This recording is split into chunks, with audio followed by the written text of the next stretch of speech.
You know when you buy something cheap and you're like, this is gonna last me 2 months, maybe three if I'm gentle, and then it disintegrates the moment you look at it wrong? I hate that. I'm a guy that likes buying budget stuff. I like a good value to dollar ratio, and I'll invest in things where I think it's necessary, but I'm also always on the hunt for a surprisingly good buy for the price. So I've rounded up a few things that I've had for longer than 5 years. These budget buys were supposed to be temporary, just good enough placeholders, but somehow they became things I've used regularly, some for years. Some of them have lasted longer than friendships, and I'm pretty sure one of them is going to outlive me. Let's check them out. I can't wait. I can't wait for this. I'm a bit of a coffee hobbyist, and I have all kinds of little gadgets for making coffee, but the Chemex has been my daily go-to for years. What I'm specifically looking for is the holy grail, a simple, bold diner-style cup of coffee.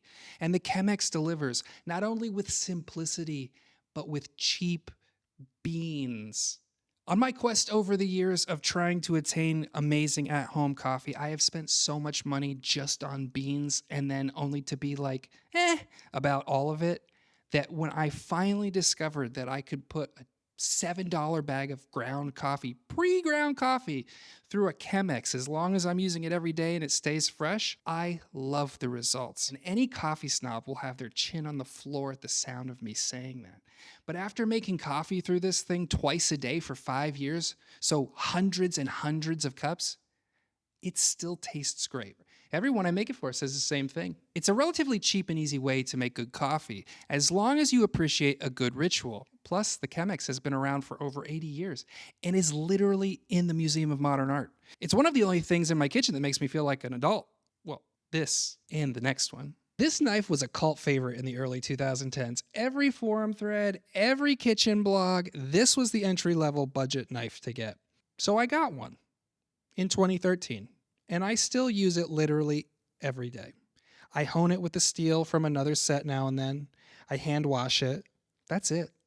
It's held a very sharp edge, feels good in the hand, and has zero ego about it. It's just a low drama, high functioning daily workhorse that performs exceptionally well for its price tier.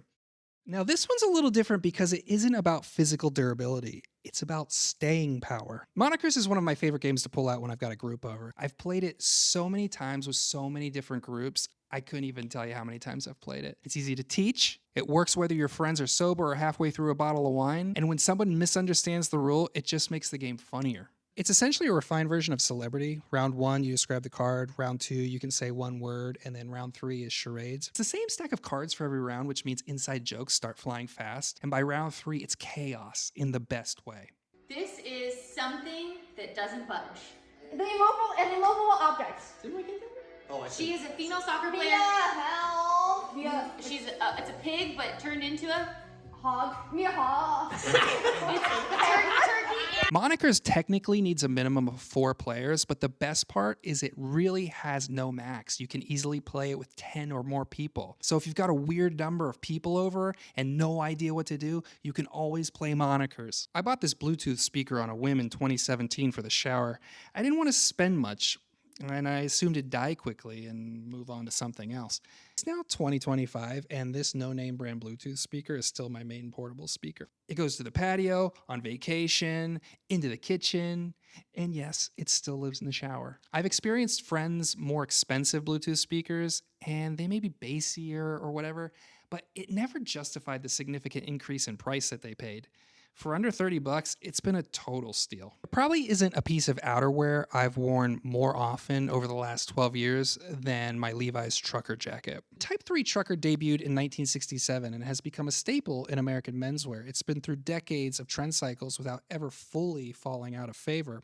What makes it great is how adaptable it is. It layers over anything, t-shirts, a hoodie, a flannel, an Oxford. It plays well with minimalism, rugged workwear, prep, vintage. It just fits. It's a bit like a vintage leather jacket in that way. It's not just classic, it's functional, reliable, and looks even better worn in after all these years. I've had this thing on my keys since like 2015. It's $6, that's it. It packs a box cutter, a screwdriver, a bottle opener, wrenches, a mini ruler, all in something smaller than a stick of gum. It's stainless steel, you can fly with it. and so light you forget it's there until you need it. I open boxes constantly, and I'm almost never near a box cutter when it happens, or I'm coming back from the gym and I don't have a pocket knife. This doohickey thing covers me. I honestly have no complaints. It really just, I use it all the time. It replaces a keychain and has quietly become one of the most useful things that I carry with me. Frames are number 4 on my list of things that cost way too much for what they are. Like a big one for a larger poster, it's like $60 and it's usually ugly. You start looking at nice frames, hundreds of dollars. The frames cost more than the paper I'm putting in the frame. IKEA's original Ribba frame has been around forever. We've recommended it on Primer for over a decade as a go-to for our free printable art. It's minimalist, and if you don't scratch the plastic, it lasts surprisingly well. Not too long ago, they updated it and renamed it Rodalm, and the updated version lets you adjust how far back the art sits from the plastic front, and it gives it a more premium feel. And weirdly, there's no competition in this category. Even the faux wood options from IKEA look better than a lot of what other brands offer. With clothing, we unfortunately don't expect much out of super budget friendly options, especially something like a fleece shirt jacket that only costs $20.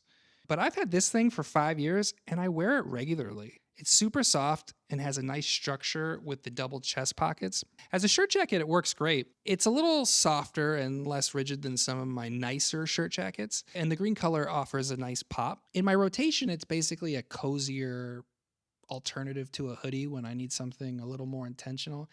Throw it over a solid t-shirt and you're good to go. For under $50, a cast iron skillet gives you a pan that cooks a better steak than most pans 5 times the price. I've had this one since 2012. It's still going strong. You do need to learn how to use it and care for it.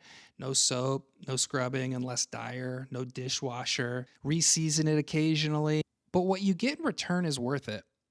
Perfect char, ideal grilled cheese, anything from the stove to the oven to the grill, or even a campfire. This pan isn't just going to outlive your non-stick. These things will survive the apocalypse.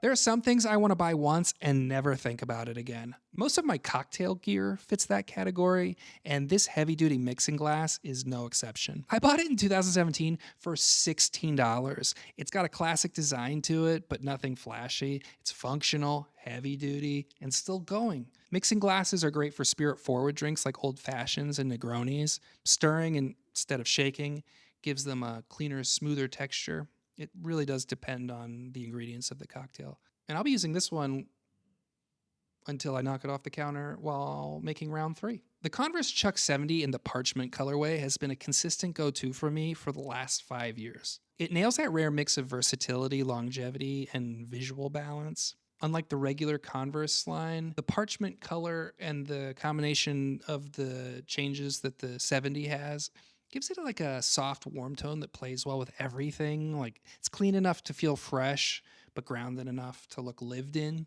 It works well with minimalist basics, vintage fits, prep look. Whatever you're doing, it slides in effortlessly. The upgraded construction of the 70 makes a difference. It uses heavier canvas and a higher foxing, which is what goes around the outside. It's got better insoles. And the shape still looks good with both slim and wide leg pants, one of the few sneakers that can ride style waves without getting tossed out. Don't trust anyone that says expensive stuff is the only stuff that lasts. These were supposed to be short-term solutions, placeholder purchases, cheap thrills. Instead, they became daily staples. Some became favorites. It's funny how oftentimes the things we think are temporary end up becoming the most reliable. It's not about the price tag, it's about usefulness. And sometimes a little surprise loyalty from your stuff. Subscribe if you too have a $9 item that you'd punch someone over if they ever tried to throw it away. And add it in the comments below so the rest of us can nab it too.